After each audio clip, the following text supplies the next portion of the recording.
우리는 이따금 살면서 소중한 것을 잃어버리고 난 다음에 비로소 그것의 소중함을 깨닫게 되는 경우를 많이 보게 됩니다. 건강할 때는 건강의 소중함을 모르고, 그리고 직장 다닐 때는 직장의 소중함을 모르고, 배우자와 함께 살 때에는 배우자의 그 소중함을 잘 모릅니다. 그와 같은 경우를 오늘 우리는 이 말씀 속에서도 찾아볼 수 있습니다. 오늘 이 말씀은 아들 압살롬의 반역으로 인해서 쫓겨난 다윗 임금이 멀리 예루살렘 성전이 바라다 보이는 그 언덕에 서서 그 성전을 하염없이 바라보며 기록한 말씀입니다. 사무치게 그리운 그 성전 한 모퉁이에서 참새가 집을 지어놓고 바람이 불 때도 눈보라가 칠 때도 조용히 안식을 얻어 살고 있는 그 모습을 바라다 보면서 여기 시편의 저자 다윗은 말합니다. 나는 이렇게 바람과 비를 맞으면서 이리저리 쫓겨다니는 신세가 되었는데 너 참새는 나보다 훨씬 더 낫구나. 너는 내가 갈 수 없는 그 하나님의 집에서 바람과 비를 피하며 행복한 생활을 누리고 있구나. 한껏 부러워서 그 참새를 바라다 보면서 자기의 아픈 심경을 그렇게 토로하고 있습니다.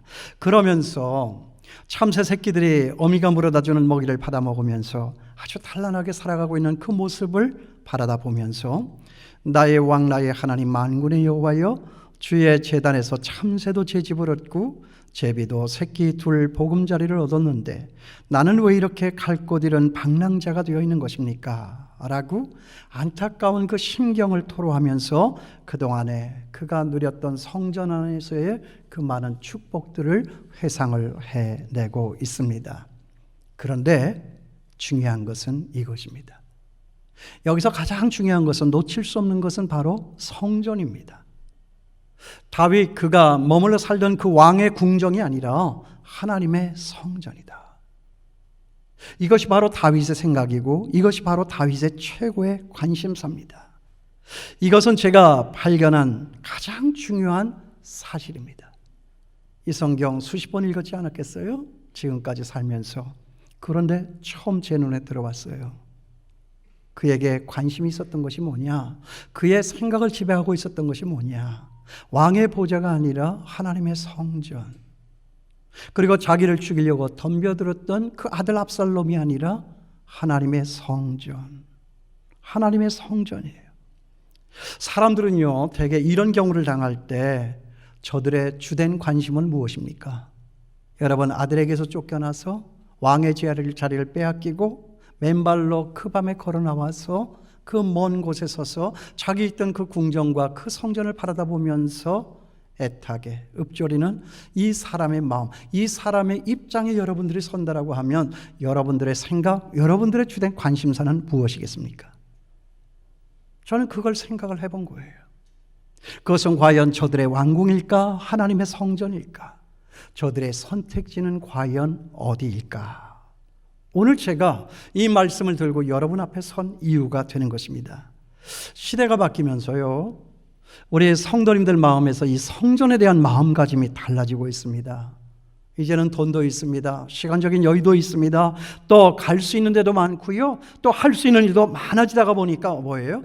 주일날 교회가 가는 것이 필수가 아니라 선택입니다. 필수가 아니다 선택이라 하는 거죠. 이제는 또 거기다가 코로나 팬데믹으로 교회가 문을 닫는 일이 잦아지게 되니까 핑계댈 수 있는 일도 많아진다 하는 것이죠. 지금 저나 여러분, 우리 한국교회가 맞닥뜨리고 있는 이 뉴 노멀, 새로운 일상의 모습이다 하는 거죠. 이래 가지고서는 안 된다, 이래 가지고서는 절대 우리는 살 수 없다 라고 하는 뜻에서 저는 오늘 이 말씀을 들고 여러분들 앞에 섰습니다. 그리고 또 오늘이 우리 목사님께서 얘기를 하신 것처럼 우리 교회 창립 67주년이 되는 날입니다. 여러분, 하나님께서 저나 여러분 우리들에게 이 교회의 성전을 주신 이유가 무엇입니까? 무엇이라고 생각하세요? 소나 개나 돼지에게는 필요 없는 일이지만은 우리 사람에게는 살아가는 데 지식이 필요하기 때문에 하나님께서는 우리에게 학교를 주셨습니다. 건강을 위해서는 병원을 주셨습니다. 그리고 우리의 먹고 사는 일을 위해서는 직장을 주셨습니다. 그러면서 하나님께서는 또 다른 한편으로 우리의 몸과 마음과 영혼이 윤택해지기를 바라는 마음에서 저나 여러분 우리들 모두에게 이 교회를 주었다고 생각합니다. 그러므로 여러분 우리 같이 한번 생각해 보실까요? 우리가 만일 한 주일 교회를 나오지 않았다 하면 어떤 일이 벌어지겠습니까? 연거푸 2주일, 그 다음 주일에도 교회를 안 나오면 어떤 결과가 나타나겠습니까? 이건 뭐 긴 설명을 할 필요가 없습니다. 우리의 영혼은 절대로 메마르고 우리의 삶은 절대로 피폐해지는 그런 것을 경험하게 될 것입니다. 한 주는 재미있습니다. 2주는 잘 모릅니다. 그러나 3주가 가고 한 달 가고 2달 가고 6개월이 지나면 우리의 삶이 어떻게 되겠느냐? 말라 비틀어져 버리겠지요. 이런 것을 경험하게 된다. 여러분, 어느 누가 정말 하나님의 참 아들이고 딸입니까? 그것은 누가 이 하나님의 성전, 하나님의 집을 더 사모하느냐 하는 이것을 보면 알 수가 있습니다. 하나님의 아들과 딸이라면 진정 아버지가 계신 그 성전을 사모하게 될 것입니다. 그렇죠? 왜냐하면 이것은 아버지의 집이기 때문에 그렇습니다. 이것은 아버지의 돌봄과 보살핌이 있는 집이기 때문에 그렇습니다. 그런데 아이가 그 아버지의 집을 떠났다? 집을 나가고 집을 나온 그 아이들의 경우를 여러분들이 생각을 해보면 될 것입니다. 집을 나와서 힘겹게 살다가 보면 아버지의 집을 생각하게 되는 것이죠. 그래서 여기 다윗처럼 만군의 주 여호와여 주의 장막이 어찌 그리 아름다운지요, 만군의 주 여호와여 주의 장막이 어찌 그리 사랑스러운지요 라고 고백을 하게 되는 것입니다. 있을 때는 모릅니다. 앉아있을 때는 괜찮습니다. 그러나 떠나고 한 주간 지나고 2주나 지나고 그것도 자기의 의사와는 다르게 쫓겨난 이 다윗의 심경 같은 그런 어려운 상태를 만나게 되면 누구라도 이런 생각을 하게 되는 것입니다. 만군의 주 여호와여 주의 장막이 어찌 그리 사랑스러운지요. 여러분, 이 교회가 사랑스럽습니까? 정말 사랑스럽습니까? 제가 목사로 살아봐서 아는데요, 사람들은 살다가 길을 잃었을 때 교회를 생각하더라고요. 사람들은 살다가 힘을 잃었을 때 교회로 찾아옵니다. 사람들은 살다가 마음이 불안할 때 교회를 찾아옵니다. 다니다가 나갔던 사람들까지도 다시 돌아옵니다. 저는 그것을 알고 있습니다. 그러므로 여러분, 교회와 가까워지기를 바랍니다.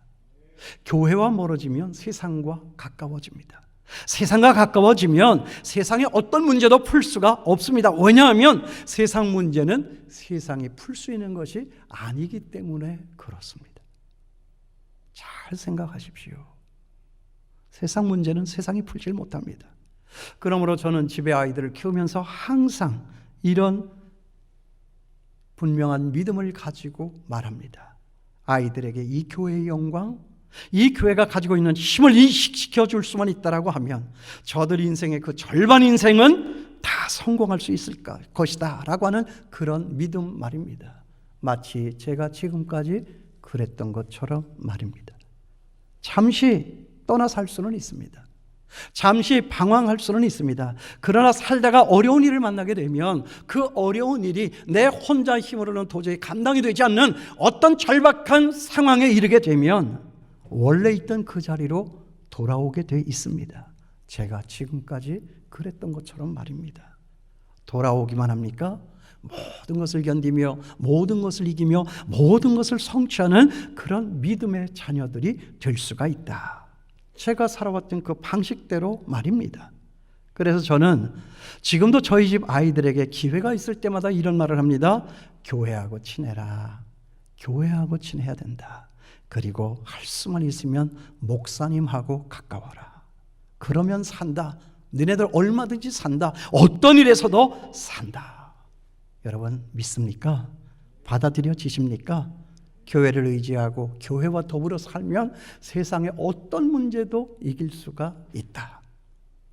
우리 이거 아셔야 돼요. 제가 차에서요, 기독교 방송을 들으면서 어디를 가다가 어떤 분의 이런 간정을 들었어요. 그분은 어떤 분이냐면 북한의 김정일 위원장한테 가는 선물 트럭을 털다가 발각되어 가지고 급기야 한국으로 도망을 나온 조용호 씨라고 하는 탈북자였습니다. 그가 한국 땅에 내려오기는 했지만 여러 가지로 적응이 어려워서 많은 방황을 하다가 예수를 믿고 교회를 출석하게 되었다라고 하는 그런 내용의 간증인데요. 그런데 그분이 교회를 나오게 된 이유를 어떻게 말하는가 하면 이렇게 말을 했습니다. 그분 어머님이 그 옛날에 저 북한 평양에서 살 때 그 어머니는 이화 여전을 졸업한 사람이었어요. 그래 아주 어렸을 때에는 그 어머니를 따라서 교회를 다녔다고 합니다. 그런데 지금 이남으로 내려와서 자꾸만 어려운 문제에 부닥치고 일이 잘 풀리지를 않게 되니까 아주 어렸을 때 어머니와 함께 다녔던 교회가 생각이 났어요. 어머니는 세상을 떠나고 없지만 어머니와 함께 다녔던 그 교회가 생각이 났다. 그래서 그때 자신은 예수를 믿고 교회를 다시 나오게 되었다라고 하는 그런 이야기를 했습니다. 그런 의미에서 저는 불신자들이나 이 무교회주의자들에게 가장 불행한 일이 있다라고 하면 그것은 교회를 거부하거나 부인하는 것이라고 생각을 합니다. 그들 마음이 핍철해지고 황급해질 때 그들은 어디로 가야 합니까? 여러분, 우리가 절박한 상황, 그 어떤 문제에 봉착을 했을 때 저나 여러분, 우리는 어디로 가야 합니까? 어디로 가야 되는 것입니까? 돈한테로 가는 것입니까? 사람한테로 가는 것입니까? 돈과 사람은 우리 문제에 대한 궁극적인 해답은 아니다 하는 것을 우리는 살면서 그때마다 느끼게 되는 것이죠. 어디로 가야 합니까? 어디로 가야 합니까? 아버지 집으로 가야죠. 아버지 집으로 가야죠. 때로 우리는 이 교회로 인해서 상처받을 수 있어요. 그렇지만 그 옛날 교회에서 친구들과 함께 불렀던 그 찬송, 그게 얼마나 큰 축복이었느냐 하는 것이죠. 그래서 거기 4절 말씀에 보면 주의 집에 사는 자들은 복이 있나니 그들은 항상 주를 찬송하리다, 이런 말씀이 있는 거예요. 여러분, 저나 여러분 우리의 입술에 찬송이 있다면 정말 우리는 축복받은 사람들입니다. 찬송하지 못할 이유는 우리 주님께서 십자가 위에서 다 해결해 주셨기 때문에 우리는 정말 찬송할 수 있고 축복받을 수 있는 사람들입니다. 우리가 이 땅을 살면서 찬송하지 못할 만큼의 큰 문제는 없다라고 생각을 합니다. 힘들고 어려울 때 찬송하십시오. 어려운 일 만나면 목사라도요, 말씀이 눈에 안 읽혀져요. 그리고 뭐예요? 기도도 나오지가 않아요. 그럴 때 제가 하는 방법은 뭐냐? 일어납니다. 창밖을 봅니다. 두 손을 듭니다. 그리고 손을 듭니다. 주님의 높고 위대하심은, 찬송으로 허물어졌던 내 마음은 다시 회복되기 시작한다는 거예요. 그러므로 이 찬송이 있는 사람은요, 정말 복받은 사람이에요. 여러분, 정말 우리들의 생애 가운데 그런 일이 있으면 안 되겠지만 6.25 때처럼 예수 믿다 잡혀 감옥에 가고 찬송도 없고 성경책도 없을 때, 여러분 그때는 뭐 해야 되는 거죠? 찬송하는 거죠. 예수께로 가면 나는 기뻐요. 찬송 많이 부르시기 바랍니다. 찬송 많이 암송할 수 있게 되기를 바랍니다. 내 심령에서 기도의 기운이 끊기고 내 눈에서 하나님의 말씀이 읽혀지지 않을 때, 그때는 입을 열어서 의도적으로 두 손을 들어 하나님을 바라보며 찬송할 수 있는 사람, 그런 사람 될 수 있게 되길 바랍니다. 그러므로 여러분, 찬송은 우리 마음의 거울이에요. 속이 갑갑한 어른들에게는 신세타령의 노름은 나오죠. 부모의 그 지나친 강요와 간섭, 돌봄에 길들여진 이 아이들에게는 결정장애가 많아서 그런지 뭘 결정을 못해요. 자기 손으로. 다들 부모가 갖다 댔으니까. 그래서 그런지 너무나도 애들이 소심하죠. 그래서 이런 노래를 부르더라고요. 이거 맞는지 모르겠어요. 내 거인 듯 내 거 아닌 내 거 같은 너. 이게 무슨 말이에요 이게? 내 거인 듯 내 거가 아닌 내 거 같은 너. 뭐 이런 말이 있습니까? 뭐 제가 잘못 알고 한 말입니까? 어린 소년 소녀들의 그 여린 마음의 마음결을 제가 잘 읽질 못해서 늙은 할아버지가 돼가지고 그런 말 하는지는 모르겠습니다. 아무튼 저나 여러분, 우리 예수 믿는 자들의 내면에는 뭐가 있어야 하느냐, 우리 입술에는 뭐가 있어야 하는가, 결코 움직일 수 없는 너무나도 분명하고 확고한 이런 고백만이 있어야 할 것이다 하는 거예요. 주의 집에 사는 자들은 복이 있나니 그들이 항상 주를 찬송하리이다. 찬송할 수 있게 되길 바라요. 그리고 또 그것만이 아니죠. 거기 5절 보세요. 성전과 바른 관계를 맺고 사는 사람은 주께 힘을 얻고, 주께로부터 힘을 얻는다라고 말씀을 하고 있어요. 여기 주께로부터 힘을 얻는다라고 하는 이 말이 어떤 말입니까? 어떤 힘을 말하는 거예요? 세상을 이기는 힘이에요. 나를 이겨낼 수 있는 힘입니다. 주님의 뜻을 이해하고요, 주님의 뜻을 순종할 수 있는 힘을 말합니다. 그래서 우리 믿음의 선배 사도 바울은 뭐라고 말을 했어요? 내게 능력 주시는 자 안에서 내가 모든 것을 할 수 있느니라. 내가 할 수 있는 것이 아니라 내게 능력 주신 자 안에서, 그가 내게 능력 주시면, 힘을 주시면 나는 내가 생각하지도 못한, 정말 세상 사람들이 기적이라고 말하는 그 놀라운 일을 나도 행할 수가 있다. 이런 힘을 준다는 거예요. 그러므로 이 성전에 나오는 사람, 그들 앞에는 오늘 거기 5절에 있는 말씀처럼 그 마음의 시온의 대로가 있다라고 했어요. 이 얼마나 귀한 축복이에요. 너무나도 귀하고 복된 말씀입니다. 혹 저나 여러분, 우리들 중에서 울고 싶어도 울지 못하는 어떤 절박함 속에 있는 분 계십니까? 거기 6절 말씀을 보세요. 주께로 힘을 얻고 그 마음의 시온의 대로가 있는 사람, 그 사람이 어떤 사람이 되느냐? 그 사람의 눈물 골짜기는 변하여 샘의 곳이 되게 하시겠다 약속하십니다. 어떤 사람에게는 행복해야 될 가정이, 복이 되어야 할 직장이 눈물 골짜기가 되어버린 사람들이 있습니다. 그렇지만 주의 성전을 향해서 가는 사람들, 그 사람들의 그 가는 길에는 그 눈물 골짜기가 변하여 감사와 찬미의 샘물 골짜기가 되게 하여 주신다 하는 것입니다. 그런데 왜 교회 다니는데 왜 우리는 그토록 이런 축복을 누리지를 못하는가? 그 답은 분명합니다. 교회를 다니면서도 이 교회보다도 더 사랑한 것이 많았기 때문에 그렇습니다. 교회를 사랑하는가, 세상을 사랑하는가? 그대는 이 땅을 살며 무엇을 더 사모하여 살아가고 있는 사람들인가? 순서 놓치지 않게 되기를 바랍니다. 세상이 더 좋아 세상으로 가면 세상에 묻히고, 세상의 문제는 세상이 풀지 못하는 것을 여러분들은 알게 될 것입니다. 교회와 침하십시오. 그런 의미에서 여기 시편 기자는 10절에서 주의 궁정에서 한 날이 다른 곳에서의 첫날보다 나은즉 악인의 장막에 사는 것보다 내 하나님의 문지기로 있는 것이 좋사오니라고 고백하고 있습니다. 세상보다 교회를 더 사모하는 사람, 세상의 모든 문제를 이깁니다. 그렇지만 교회보다 세상을 더 사모하는 사람, 세상에 있는 그 어떤 것 하나라도 이기지를 못합니다. 우리가 가난을 이기지 못할 수도 있어요. 그러나 여러분, 부한 것은 이겨낼 수 있습니까? 부한 것 때문에 그 인생이 망쳐지는 사람 얼마나 많아요. 우리가 질병을 이겨내기가 참 어렵습니다. 그러나 여러분은 건강을 이겨낼 수 있습니까? 차라리 저 사람 몸이 아파 병실의 자리에 누워 있었으면 저런 일 안 당했을 텐데, 저런 일 안 저질렀을 텐데, 그에게 만일 돈이 없었다면 저런 나쁜 짓을 하지 않았을 텐데. 이게 세상이에요. 세상에 있는 사람, 세상에 있는 물질, 세상에 있는 권력, 이런 것들이 다 사람들 보기에는 다 좋고 사모하는 일이 되는 것이지만 그런 것들 때문에 재앙이 닥치고 화를 당하는 경우가 얼마나 많으냐 하는 것입니다. 그러므로 형통한 날에는 기뻐하고 곤고한 날에는 생각하라. 하나님이 이 두 가지를 너희에게 병행하게 하사 사람으로 그 장래일을 알지 못하게 하셨느니라. 교회를 다녀야 부한 것도 이기고 가난한 것도 이기고, 교회를 다녀야 질병도 이겨내고 건강함도 이겨낼 수가 있다 하는 것입니다. 교회와 친할 수 있게 되기를 바랍니다.